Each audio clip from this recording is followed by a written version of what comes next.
এটি চাকার তলায় রয়েছে, এটা সম্পূর্ণ ফটোশপে তৈরি করা। সব আমি বুঝতাম যে দেবাংশু মেলা হবে খেলা হবে নিয়ে বলেছে, তার একটা প্রতিক্রিয়া দিতাম। বিশ্ববিদ্যালয় নিয়ে দেবাংশু কি বলবে আর তা নিয়ে প্রতিক্রিয়া দিতে হবে। আমি সরি টু সে, এত সময়ও নেই, আর এই রাজনৈতিক দৈন্যতা এখনো আসেনি। যে কোনো চোর তারা আদালতে দাঁড়িয়ে বলে যে আমি চুরি করিনি, পাগলও বলে আমি পাগল নই, স্বাভাবিক বিষয়। ওরা এসব প্রকাশবাবুর বিরুদ্ধে শ্লীলতাহানির অভিযোগ খারাপ লাগে, মানে তৃণমূলে গেলে মানুষজন হয়তো এরকম হয়ে যায়, বলতে পারে। একটি বাচ্চা মেয়েকে থানায় তুলে নিয়ে গিয়ে যে পরিমাণে নির্যাতন করছে, মারধর করছে, যেভাবে বেল্ট খুলে মারছে, হাতে গরম মোমে ছ্যাঁকা দিচ্ছে, দিস ক্যানট বি ডান। হতে পারে একটা সভ্য দেশে এসব হয়? অসভ্য বর্বরের কাজ করছে মমতা ব্যানার্জির পুলিশ, আর যে পুলিশরা করছে সাবধান হয়ে যান। এই হাইকোর্টের গুঁতোয় নিউ টাউন থানার আইসি হয়ে গেছে, খেলা শেষ হয়ে গেছে, এরকম অনেকে যাচ্ছে, কেউ এসে পাশে দাঁড়াবে না। তখন 30 সেকেন্ডের মধ্যে মদন মিত্রের বাচ্চা একটি নাতি আছে, তিনি সুইমিং পুলে নেমে মদন মিত্রর প্রায় প্যান্ট ধরে টেনে তাকে সুইমিং পুলে দৌড় করিয়ে দিয়েছিলেন। তাই আমরা মদনবাবুকে বলবো, মদনবাবু আগে নিজেকে নিজের নাতির কাছ থেকে সুরক্ষিত করুন। একটা বাচ্চা ছেলে আপনাকে একটা চোখমা মেরে চলে যাচ্ছে, আপনি যাদবপুর বিশ্ববিদ্যালয় দখল, তুমি ওর প্রতিক্রিয়া নেওয়ার জন্য আমাকে এতক্ষণ ধরে ফোন করছিলে এই হাইকোর্টে? ও কি বললো না বললো কার কি যায় আসে? ওয়েবকুপা থেকে কেউ কিছু বলুক, তৃণমূল ছাত্র পরিষদ থেকে কেউ কিছু বলুক, বুঝবো। আইটি সেলের মুখপাত্র, আইটি সেলের সব ইনচার্জ কি বললো না বললো কিছু যায় আসে না। মুখ্যমন্ত্রী নিজে চুপ, পিছনেও সাগরেদরা কি চেঁচালো বেচালো, কার কি যায় আসে? Doesn't matter. আচ্ছা, আমরা দেখতে পাচ্ছি যে এই বিষয়টি নিয়ে কুণাল ঘোষও একই দাবি করছে। সেও বলতে হবে কুণালবাবু কি বলছেন। বলছে কি করা যাবে? রাজ্যের মন্ত্রী রাজ্যের সরকারের গাড়ি দিয়ে ছাত্রকে খুন করতে চেয়েছে, ছাত্রের মাথার ওপর দিয়ে গাড়ি চলে গেছে, ভিডিও বেরিয়ে গেছে, রাজ্যের মানুষ দেখে ফেলেছেন।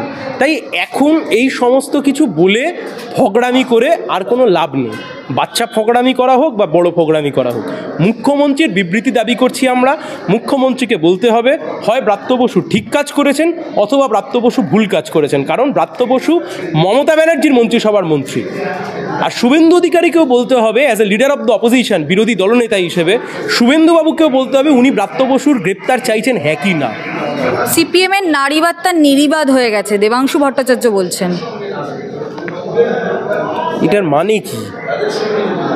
আপনাদের এই যে নারীবার্তা নির্বাদ হয়ে যাচ্ছে, নির্বাদ কথার অর্থ নির্বাদটা উনি বলেছেন, দেবাংশু বলেছেন কি? মানে একটা কথার তো একটা অর্থ থাকবে। আমি আবার বলছি, খেলা হবে মেলা হবে এসব বলে চেঁচালো নাচলো, মমতা ব্যানার্জি চৌকাঠের সামনে শুয়ে পড়বো এইসব বললো, ঠিক আছে হই অট্টগোল, কিন্তু যাদবপুর বিশ্ববিদ্যালয়ের মতো সেন্সিটিভ ইস্যুতে ও এসে কি ফোকর মতো এসে ফোকড়াবাজি করে দিয়ে চলে যাবে, তা নিয়ে আমাকে রিয়াকশান দিতে হবে? Sorry to say, this is a serious political matter. রাজ্যের সরকার এবং রাজ্যের মেন অপোজিশন পার্টি বিধানসভার নিরিখে তারা দুজনেই কার্যত একই জায়গায় দাঁড়িয়ে আছেন। ব্রাত্য বসুর গ্রেপ্তার আমরা চাইছি, শুভেন্দুবাবুও চাইছেন না, সরকারও চাইছেন না। ওয়েবকুপা চুপ, তৃণমূল ছাত্র পরিষদ চুপ, আইটি সেলের হেড এসে কি বলবে তা নিয়ে আমার রিপ্লাই দেওয়ার কোনো দরকার আছে বলে আমরা মনে করি না। আচ্ছা, একেবারে অবশেষে ইন্দ্রানুজের অভিযোগের ভিত্তিতে হাইকোর্টের নির্দেশে ব্রাত্য বসুর বিরুদ্ধে এফআইআর দায়ের করেছে পুলিশ, কি বলবেন? হাইকোর্টের নির্দেশে কেন? এটা তো পুলিশের নর্মাল। হাইকোর্টে আসতে হলো কেন? কিসের জন্য, কোন কারণে হাইকোর্ট অবধি আসতে হলো? এরকম ধরনের একটি ঘটনা রাজ্যের অন্যান্য মানুষ যদি তুমি করতে, যদি আমি করতাম, কাউকে হাইকোর্টে আসতে হতো, পুলিশ ঘাট ধরে বাড়ি থেকে তুলে আনতো। শুধু এখানে তৃণমূলের নেতা বলে, শুধু ব্রাত্য বসু বলে, তার জন্য আজকে স্পেশাল প্রিভিলেজ। হাইকোর্ট কোনো প্রিভিলেজ দেয়নি, হাইকোর্ট বলেছে আইন অনুযায়ী চলবে, সেটাই তো স্বাভাবিক বিষয়, স্বাভাবিক। মদন মিত্র বলছে 30 সেকেন্ড, অরূপ বিশ্বাস বলছে 1 মিনিট। যাদবপুর কি এতটাই ছেলে খেলার জিনিস? যাদবপুর বিশ্ববিদ্যালয় এরকমভাবে দখল খেলা হয়ে যাবে? 30 সেকেন্ডের মধ্যে মদন মিত্রের বাচ্চা একটি নাতি আছে, তিনি সুইমিং পুলে নেমে মদন মিত্রর প্রায় প্যান্ট ধরে টেনে তাকে সুইমিং পুলে দৌড় করিয়ে দিয়েছিলেন।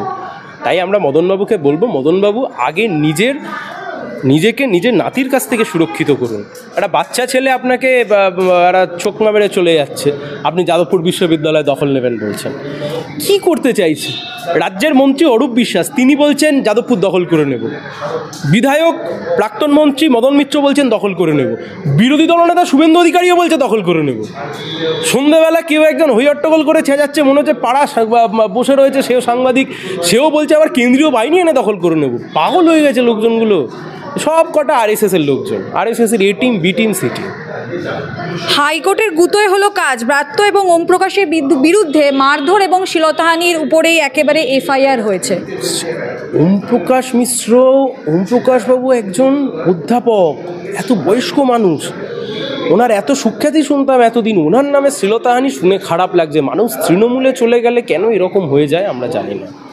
ওনার নামে এতদিন তো এসব শোনা যেত না। মানে ওম প্রকাশবাবুর বিরুদ্ধে শ্লীলতাহানির অভিযোগ খারাপ লাগে, মানে তৃণমূলে গেলে মানুষজন হয়তো এরকম হয়ে যায়, বলতে পারেন। তো এর আগে ওই মেদিনীপুর রেঞ্জেই ছিলেন ভারতী ঘোষ, মমতা ব্যানার্জিকে মা বলে ডাকতেন, কার্যত তৃণমূল জিতলে সবুজ আবির খেলতেন, বকলমে তৃণমূলটা চালাতেন ভারতী ঘোষ।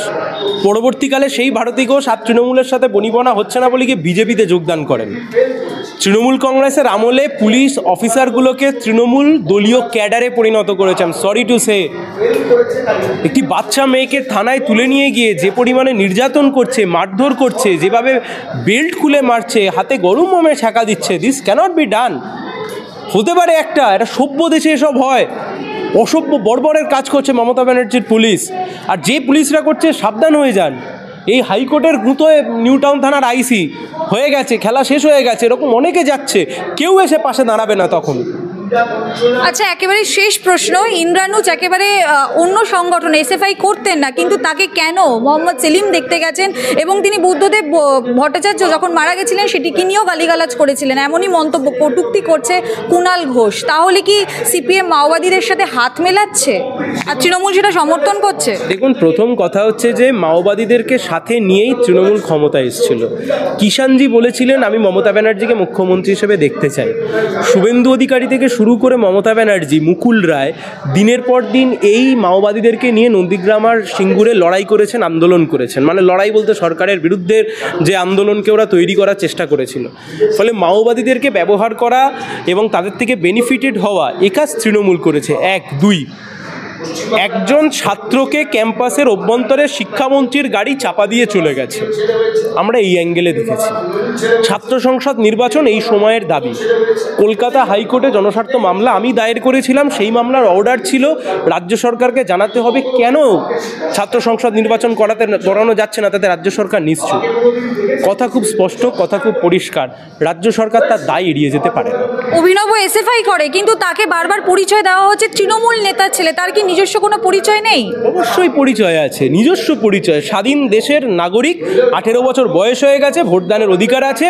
ভেবে চিনতে চোরেদের দল না গিয়ে, চোরেদের পথে না গিয়ে যে পথে অভিনব বেছে নিয়েছে সেটা হচ্ছে লড়াইয়ের পথ, খেটে খাওয়া মানুষের পথ। আচ্ছা, একেবারেই শেষ প্রশ্ন। ইন্দ্রানুজ গাড়ির তলায় চাপা পড়ছে, সেটা পুরো ভিডিও ফুটেজে দেখা যাচ্ছে। দেবাংশু বাড়িতে বসে বলছে যে তিনি দেখতে পাননি, তিনি তো গাড়ির মধ্যে বসেছিলেন। এরকম বিষয়টি, এরকম দ্বিমত কেন? তোমাকে একটা কথা বলি, শোনো, সব কথা সিরিয়াসলি নিতে নেই। কিছু কথা বলে, সে কথা দেখতে হয়, শুনতে হয়, জিনিস দেখতে হয়, দেখে আবার ভুলে যেতে হয়। টম অ্যান্ড জেরি দেখেছো ছোটোবেলায়? টম অ্যান্ড জেরি যা বলতো তুমি সিরিয়াসলি নিতে, এন্টারটেনমেন্ট, যা দেখছো মজা লাগছে, ভুলে গেল। এবং দেবাংশুর এইসব, আমি বুঝতাম যে দেবাংশু মেলা হবে, খেলা হবে নিয়ে বলেছে, তার একটা প্রতিক্রিয়া দিতাম। বিশ্ববিদ্যালয় নিয়ে দেবাংশু কি বলবে আর তা নিয়ে প্রতিক্রিয়া দিতে হবে। আমি সরি টু সে, এত সময়ও নেই, আর এই রাজনৈতিক দৈন্যতা এখনও আসেনি।